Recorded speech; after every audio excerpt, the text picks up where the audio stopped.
வணக்கம். இது அதிர்வின் இன்றைய பிரதான செய்திகள். முதலில் தலைப்புச் செய்திகள். ஈரானின் சட்டபூர்வமான தலைவர்கள் படுகொலை, ஜனாதிபதியின் இஃப்தார் நிகழ்வை புறக்கணிக்க அழைப்பு. ஜனாதிபதி அவர்கள் நாளை எங்களுக்கு இஃப்தாருக்கு அழைப்புதல் கொடுத்திருக்கின்றார்கள். எதிர்க்கட்சி முஸ்லிம் பாராளுமன்ற உறுப்பினரின் அடிப்படையில் ஈரானின் மற்றுமொரு உயர்மட்ட அதிகாரி படுகொலை, இஸ்ரேலின் அறிவிப்பு. அண்மையில் சிக்கிய வெளிநாட்டினர், இலங்கையுடன் கைகோர்க்கும் சீனா, இணையவழி நிதி மோசடிகளுக்கு முற்றுப்புள்ளி. யாழில் சமூக ஊடகத்தில் அவதூறு பரப்பிய மாணவனுக்கு நீதிமன்றம் பிறப்பித்துள்ள உத்தரவு. மாணவனின் தந்தையும் 14 நாட்கள் தடுத்து வைப்பு. புதன்கிழமைகளில் விடுமுறை வழங்காமல் இப்படி செய்யலாம், விடுக்கப்பட்ட கோரிக்கை. ஜனாதிபதி அன்றகுமார தேடி கண்டுபிடிக்க முடியாதவாறு தப்பியோட வேண்டிய நிலை ஏற்படும். கோட்டாவை விட மோசமான நிலை ஏற்படலாம். ஹரின் பெர்னாண்டோ சவால். கோட்டாபේ රාජපක්ෂ මහත්තයා ඉල්ලා අස්සලා ගියා. එයා නම් යන්නේ හොයාගන්නත් හිතාගන්නවත් බැරි විදිහට පැනලම තමයි යන්නේ. தொல்பொருள் மதிப்புள்ள பொருட்கள் கடத்தல், 5 சந்தேக நபர்களிடம் விசாரணை முன்னெடுப்பு. வலுசக்தி அமைச்சருக்கு எதிரான பிரேரணை, கையொப்பமிட தமிழரசுக் கட்சியினர் மறுப்பு. நான் ஜனாதிபதியாகவிருந்தால் எரிபொருள் வரிசை இருந்திருக்காது, கடந்த கால ஜனாதிபதி வேட்பாளர். முதலாம் தரத்திற்கு புதிய பாடப்புத்தகங்கள், 2027 6ஆம் தரத்திற்கும் சீர்திருத்தம். திருகோணமலை எண்ணெய் தாங்கிகளின் கொள்வனவை அதிகரிப்பதில் இலங்கை சரியான பாதையில் பயணிக்கிறது, அமைச்சர் நலிந்த ஜேதிஸ். பிரபல நிறுவனங்களின் பெயர்களை பயன்படுத்தி இணையவழி நிதி மோசடிகள், காவல்துறையினர் விடுத்த எச்சரிக்கை, இவ்வாறு செய்ய வேண்டாம். தமிழக வெற்றிக் கழகத் தலைவர் விஜய் பாடலுக்கு தடை, ரசிகர்கள் அதிர்ச்சியில். உயிர்வாயு ஆலை அமைந்துள்ள தொழிற்பேட்டை மீது நடத்தப்பட்ட ஏவுகணை தாக்குதல்களால் பெரும் சேதம், கத்தார் எனர்ஜி நிறுவனம் அறிவிப்பு. ஜனாதிபதி அன்றகுமார திசாநாயக்க தலைமையில் நடைபெறவுள்ள இஃப்தார் நிகழ்வை புறக்கணிக்குமாறு எதிர்க்கட்சியின் முஸ்லிம் நாடாளுமன்ற உறுப்பினர்களுக்கு ஸ்ரீலங்கா முஸ்லிம் காங்கிரசின் நாடாளுமன்ற உறுப்பினர் நிசாம் காரியப்பர் அழைப்பு விடுத்துள்ளார். நாடாளுமன்ற அமர்வில் உரையாற்றும் போதே அவர் இந்த வேண்டுகோளை முன்வைத்துள்ளார். இதுகுறித்து அவர் மேலும் தெரிவிக்கையில், ஈரானின் சட்டபூர்வமான தலைவர்கள் படுகொலை செய்யப்பட்ட சம்பவத்திற்கு எதிராக இலங்கை அரசு இதுவரை எந்தவொரு கண்டனத்தையும் வெளியிடவில்லை. அமெரிக்கா மற்றும் மொசாட் அமைப்பு இணைந்து முன்னெடுத்த இந்த சட்டவிரோத நடவடிக்கைகளுக்கு எதிர்ப்பு தெரிவிக்க வேண்டியது அவசியமாகும். இவ்வாறான ராஜதந்திர சூழலில் ஜனாதிபதியால் ஏற்பாடு செய்யப்பட்டுள்ள இஃப்தார் நிகழ்வில் கலந்து கொள்வது பொருத்தமற்றது. எனவே எதிர்க்கட்சியை பிரதிநிதித்துவப்படுத்தும் முஸ்லிம் நாடாளுமன்ற உறுப்பினர்கள் அனைவரும் ஒன்றிணைந்து எமது எதிர்ப்பை பதிவு செய்யும் வகையில் இந்த நிகழ்வை புறக்கணிக்க வேண்டும் என அவர் கேட்டிருந்தார். இது ஒரு புறம் இருக்க, ஈரானின் உளவுத்துறை மற்றும் பாதுகாப்புத்துறை அமைச்சரை படுகொலை செய்துவிட்டதாக இஸ்ரேல் அறிவித்துள்ளது. ஈரானின் உளவுத்துறை மற்றும் பாதுகாப்புத்துறை அமைச்சர் இஸ்மாயில் காதி கொல்லப்பட்டதாக இஸ்ரேலின் பாதுகாப்பு அமைச்சர் இஸ்ரேல் காட்ஸ் தெரிவித்துள்ளார். இந்த தாக்குதல் குறித்து ஈரான் எந்த உறுதிப்படுத்தலையும் இன்னும் வழங்கவில்லை. இந்நிலையில் அறிவிக்கப்பட்ட இந்த தகவல் உறுதி செய்யப்பட்டால் இது 2 நாட்களில் ஈரானின் உயர்மட்ட தலைவர்கள் படுகொலை செய்யப்படும் 3வது நிகழ்வாக இருக்கும் என சர்வதேச ஊடகங்கள் சுட்டிக்காட்டியுள்ளன. அனுராதபுரம் மற்றும் மிகுந்தலையில் 126 சீன குடிமக்கள் உட்பட 134 வெளிநாட்டினர் சமீபத்தில் கைது செய்யப்பட்டதை தொடர்ந்து தொலைத்தொடர்பு மற்றும் இணையவழி மோசடிகளுக்கு எதிராக இலங்கை மேற்கொண்டு வரும் ஒழுங்குமுறை நடவடிக்கைகளுக்கு சீனா தனது வலுவான ஆதரவை தெரிவித்துள்ளது. கொழும்பிலுள்ள சீன தூதரகம் வெளியிட்ட ஒரு அறிக்கையில் நிலவரங்களை உன்னிப்பாக கண்காணித்து வருவதாகவும் சந்தேக நபர்களுக்கு எதிராக உறுதியான நடவடிக்கை எடுப்பதில் இலங்கை அதிகாரிகளுக்கு ஆதரவளிப்பதாகவும் அதே நேரத்தில் சட்டப்படி அவர்களின் நியாயமான உரிமைகள் பாதுகாக்கப்படுவதை உறுதி செய்வதாகவும் கூறியுள்ளது. தொலைத்தொடர்பு மற்றும் இணையவழி மோசடி ஒரு உலகளாவிய பிரச்சினையாக உருவெடுத்துள்ளதாகவும் குற்றவியல் குழுக்கள் தங்கள் செயற்பாடுகளை நாடுகளுக்கு இடையே மாற்றி வருவதாகவும் தூதரகம் குறிப்பிட்டுள்ளது. இலங்கையின் மேம்பட்ட தொலைத்தொடர்பு உள்கட்டமைப்பு மற்றும் பிற சாதகமான சூழ்நிலைகள் காரணமாக சில குழுக்கள் சமீப ஆண்டுகளில் இலங்கைக்கு இடம்பெயர்ந்துள்ளதாகவும் அவர்கள் கூறியுள்ளனர்.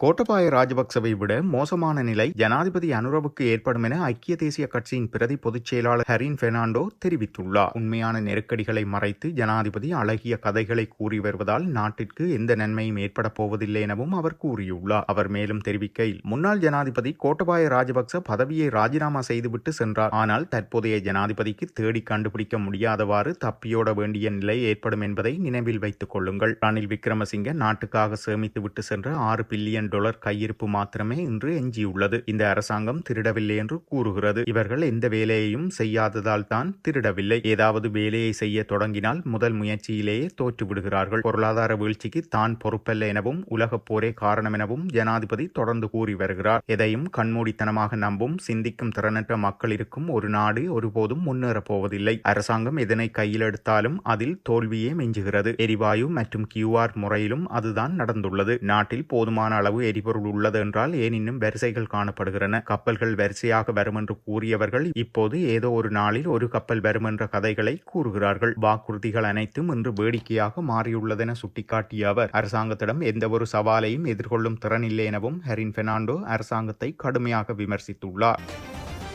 சமூக ஊடகம் ஒன்றில் பாடசாலை மாணவிகளை அவதூறு செய்த பாடசாலை மாணவன் ஒருவரை 14 நாட்கள் சிறுவர் நன்னடத்தை காப்பகத்தில் தடுத்து வைக்க ஊராவற்றுறை நீதிமன்ற நீதிவான் உத்தரவிட்டுள்ளார். அத்துடன் குறித்த அவதூறு பரப்பலை நியாயம் கேட்க சென்ற பாதிக்கப்பட்ட மாணவிகளின் உறவினர் ஒருவரை கூறிய ஆயுதம் ஒன்றால் வெட்டி காயப்படுத்திய குற்றத்திற்காக குறித்த மாணவனின் தந்தையாரையும் 14 நாட்கள் தடுப்பு காவலில் வைக்குமாறு தெரிவிக்கப்பட்டுள்ளது. சில வாரங்களுக்கு முன்னர் வேலணை பிரதேசத்தில் உள்ள பாடசாலை ஒன்றின் உயர்தரத்தில் கல்வி கற்கும் மாணவன் ஒருவர் மாணவி ஒருவரது புகைப்படம் மற்றும் இன்னொரு மாணவியின் தாயாரது தொலைபேசி இலக்கத்தையும் டிக்டாக் சமூக ஊடகத்தில் கீழ்த்தரமான வாசகங்களுடன் பதிவிட்டு அவதூறு பரப்பியதாக குற்றம் சுமத்தப்பட்டுள்ளது. இந்நிலையில் குறித்த அவதூறால் பாதிக்கப்பட்ட மாணவி ஒருவரின் உறவினர் அவதூறு பரப்பியவரின் வீட்டிற்கு சென்று குறித்த மாணவரிடம் இது தொடர்பில் வினவியுள்ளார். இதன்போது அவதூறு பரப்பிய மாணவனின் தந்தையார் நியாயம் கேட்க சென்ற ஒருவரை கூறிய ஆயுதம் ஒன்றால் தாக்கி காயப்படுத்தியதால் குறித்த நபர் யாழ் போதனா வைத்தியசாலையில் அனுமதிக்கப்பட்டு சிகிச்சை பெற்று வருகிறார். இவ்வாறான பின்னணியில் ஊர்காவற்றுறை சிறுகுற்றப்பிரிவு போலீசாரிடம் இந்த மாணவிகளின் பெற்றோரும் முறைப்பாடு செய்துள்ளனர். இதனையடுத்து குறித்த முறைப்பாட்டின் அடிப்படையில் விசாரணையை ஆரம்பித்த போலீசார் நேற்று முன்தினம் இருவரையும் கைது செய்து நீதிமன்றத்தில் முன்னிலைப்படுத்தியுள்ளனர். இந்நிலையில் மாணவனை சிறுவர் சீர்திருத்த மையத்தில் 14 நாட்களும் மாணவனின் தந்தையை 14 நாட்களும் தடுத்து வைக்குமாறும் உத்தரவு பிறப்பிக்கப்பட்டுள்ளது. புதன்கிழமைகளில் வழங்கப்படும் விடுமுறையை பொது விடுமுறையாக அறிவிக்காமல் அனைத்து அரசாங்க ஊழியர்களும் நிறுவன தலைவர்களின் மேற்பார்வையின் கீழ் வீட்டிலிருந்து பணிபுரியும் நாளாக அறிவிக்க வேண்டும் என பேராதனை பல்கலைக்கழகத்தின் பொருளியல் துறை சிரேஷ்ட பேராசிரியர் வசந்த அத்துக்கொரல தெரிவித்துள்ளார். இந்த விடயம் தொடர்பில் அவர் மேலும் கூறுகையில், தொடர்ந்து நிலவி வரும் எரிபொருள் நெருக்கடியின் காரணமாக உலகின் பல நாடுகள் வீட்டிலிருந்து பணிபுரிய தொடங்கியுள்ளன. இலங்கையில் பொது விடுமுறை அறிவிக்கப்பட்டுள்ளதால் பல அரசாங்க ஊழியர்கள் இந்த நாளை தங்களின் தனிப்பட்ட பயணங்களுக்கு பயன்படுத்துகின்றனர். இது எரிசக்தியை சேமிக்கும் அரசாங்கத்தின் இலக்கை அடைய உதவாது. அரசு ஊழியர்கள் தங்கள் கடமைகளை வீட்டிலிருந்தே செய்யும் முறைமைக்கு வழிநடத்தப்பட்டால் அவர்களின் ஆற்றலை சேமிக்க முடிவதோடு மட்டுமல்லாமல் நாட்டின் பிற நிர்வாகம் மற்றும் பொருளாதார நடவடிக்கைகளை தடையின்றி மேற்கொள்ள முடியும். மேலும் இதுபோன்ற சூழ்நிலைகளில் பொருளாதாரத்தை தடையின்றி கொண்டு செல்ல ஒரு துரித பொதுச் சேவை அவசியம். இன்று உலகின் பல நாடுகள் தற்போதுள்ள தொழில்நுட்பத்தை பயன்படுத்தி வீட்டிலிருந்தே வேலை செய்யும் முறைகளை கையாளுகின்றன. அதிக எண்ணிக்கையிலான ஊழியர்களை கொண்ட பல நிறுவனங்கள் சாதாரண சூழ்நிலைகளில் கூட இந்த முறையை செயற்படுத்துகின்றன. ஒரு ஊழியருக்கு ஒதுக்கப்பட்ட பணியை வீட்டிலிருந்து செய்ய அனுமதிப்பதன் மூலம் அலுவலகங்களை அன்றாடம் நடத்துவதற்கு பயன்படும் மின்சாரம், தண்ணீர் மற்றும் எரிபொருள் ஆகியவற்றின் செலவை குறைக்க உலகின் பல நாடுகள் முயற்சிக்கின்றன. ஒரு நாடு என்ற வகையில் நாமும் இதுபோன்ற புதிய முறைகளை கையாள வேண்டும் என்றும் அவர் தெரிவித்துள்ளார். தொல்பொருள் மதிப்புள்ள பொருட்களுடன் முச்சக்கர வண்டியில் வைத்து கைது செய்யப்பட்ட 5 சந்தேக நபர்களிடம் விசாரணை முன்னெடுக்கப்பட்டுள்ளது. ரகசிய தகவல்களுக்கு அமைய அம்பாறை மாவட்டம் டெஹியத்தகண்டி போலீஸ் பிரிவில் உள்ள சல்பெட்டிகம சந்துன்புர வீதியில் வீதி தடைகளை பயன்படுத்தி போலீஸ் குழுவினர் ஒரு முச்சக்கர வண்டியை சோதனையிட முயன்ற போது தொல்பொருள் மதிப்புள்ள பொருட்களுடன் 5 பேரை கைது செய்தனர். கைது செய்யப்பட்டவர்கள் வசமிருந்து ஒரு புத்தர் சிலையும் ரத்தின கற்கள் என சந்தேகிக்கப்படும் 3 நீல கற்கள் மற்றும் முச்சக்கர வண்டி என்பன மீட்கப்பட்டுள்ளன. இவ்வாறு கைது செய்யப்பட்டவர்களில் 3 பெண் சந்தேக நபர்கள் உள்ளடங்குவார்கள். கைது செய்யப்பட்ட சந்தேக நபர்கள் தெஹியத்தகண்டிய நீதிவான் நீதிமன்றத்தில் முன்னிலைப்படுத்த நடவடிக்கைகள் எடுக்கப்பட்டுள்ளன.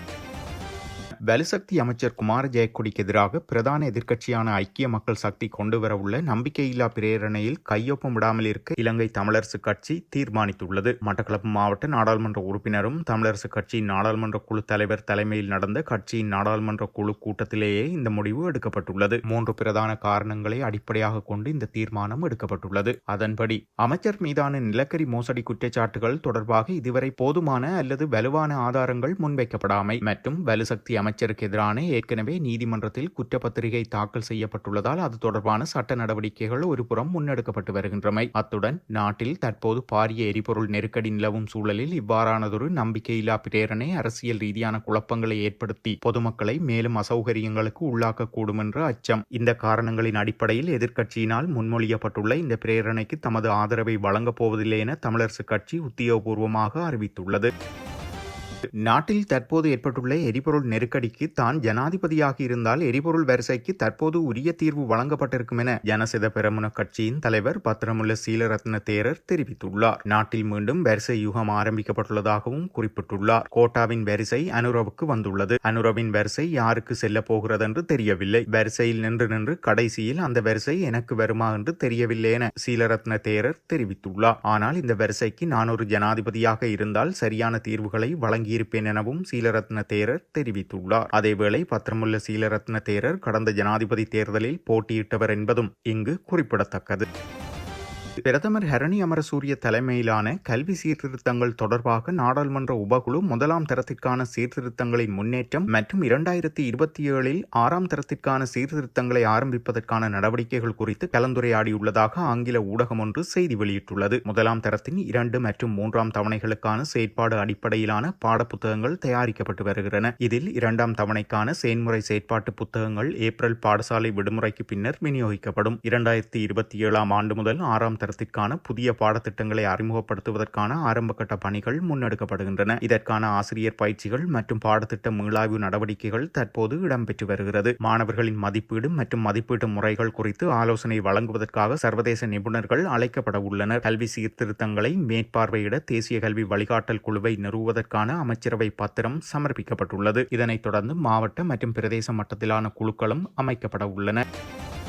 இலங்கை நீண்டகால எரிசக்தி பாதுகாப்பை பலப்படுத்தும் மூலோபாயத்தின் ஒரு பகுதியாக திருகோணமலையில் உள்ள எண்ணெய் தாங்கிகளின் கொள்வனவை அதிகரிப்பதற்கான சரியான பாதையில் இலங்கை பயணித்துக் கொண்டிருப்பதாக அமைச்சரவை பேச்சாளர் டாக்டர் நலிந்த ஜெயதிச தெரிவித்துள்ளார். மேலும் அவர் தெரிவிக்கையில், அரசாங்கத்தின் எரிசக்தி அபிவிருத்தி நிகழ்ச்சி நிரலின் கீழ் திருகோணமலை எண்ணெய் தாங்கிகளின் கொள்வனவை விரிவுபடுத்துவது ஒரு முக்கிய நீண்டகால தீர்வாக உள்ளது என்பதை வெளிப்படுத்தியுள்ளார். இலங்கை பெட்ரோலிய கூட்டுத்தாபனத்தினால் ஏற்கனவே பல தாங்கிகள் புனரமைக்கப்பட்டுள்ளதாகவும் இந்த திட்டத்திற்காக 32 பில்லியன் ரூபாய் ஒதுக்கப்பட்டுள்ளதாகவும் அவர் குறிப்பிட்டுள்ளார். திருகோணமலையை ஒரு மூலோபாய எரிசக்தி மையமாக மாற்றுவதற்காக இலங்கை, இந்தியா மற்றும் ஐக்கிய அரபு அமீரகம் ஆகிய நாடுகளுக்கிடையே கையெழுத்திடப்பட்ட முக்கிய முத்தரப்பு ஒப்பந்தத்துடன் இணைந்ததாக இந்த அபிவிருத்தி முன்னெடுக்கப்படுகிறது. அமைச்சரவை பேச்சாளரின் கூற்றுப்படி இந்த புரிந்துணர்வு ஒப்பந்தமானது இலங்கைக்கு மலிவு விலையில் எரிசக்தி கிடைப்பதை உறுதி செய்வதையும் எதிர்கால எரிசக்தி திட்டங்கள் மூலம் ஏற்றுமதி வருமானத்தை ஈட்டுவதையும் நோக்கமாக கொண்ட எரிசக்தி உட்கட்டமைப்பு அபிவிருத்தி ஒத்துழைப்பை கோடிட்டு காட்டுகிறது. 2ஆம் உலக போரின் போது கட்டப்பட்டதும் தற்போது லங்கா ஐஓசி நிர்வாகத்தின் கீழ் பகுதியளவு மட்டுமே இயங்கி வருவதுமான திருகோணமலை எண்ணெய் தாங்கிகளை நவீனமயமாக்குவது இந்த கூட்டாண்மையின் முக்கிய முயற்சியாகும். இந்தியாவிலிருந்து இலங்கைக்கு பெட்ரோலிய பொருட்களை கொண்டு செல்வதற்கான குழாய் வழித்தடத்தை அமைப்பதற்கான திட்டங்களும் இந்த திட்டத்தில் உள்ளடங்கியுள்ளன. இது பிராந்திய எரிசக்தி இணைப்பை மேம்படுத்துவதோடு விநியோக செலவை கணிசமாக குறைக்கும் என்றும் அவர் தெரிவித்துள்ளார். இது இவ்வாறு இருக்க,